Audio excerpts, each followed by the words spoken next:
Aztec, dia motor ng dinos ekonomiya. Bota-bota saco Aruba State Doring Company, abreviado como Aztec, nace na año 1983 e está fundado por diputado Nel Odiber junto com o governo de Holanda. Junto, e dois governos a criar uma estrutura nova para o WAF na Aruba, necessário para o desenvolvimento de containerization, significando que em vez de transportar carga loss, você começa a transportar em container.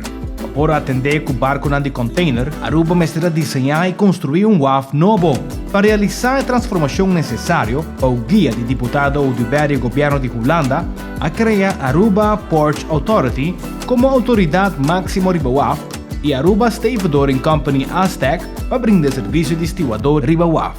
Assim, trabalhador do sindicato UPA haverá trabalhador de Aztec e a 9 companhias ativo e tempo haya como agência de barco e companhia com equipo funcional riba WAF haverá shareholder de Aztec. O acordo de linha de barco NetLloyd, dia primeira linha de barco que assina também a formar parte de Aztec com sua agência representante na Aruba. E com o dia de hoje, Aztec conoce 9 shareholders e tem 80 empregados bom entrenar e preparar para brindar serviço necessário de WAF na barcadeira. Pero quem trabalha na Aztec, por de unda nantabim, quedava pendiente para mais. Aztec, dia motor de nossa economia.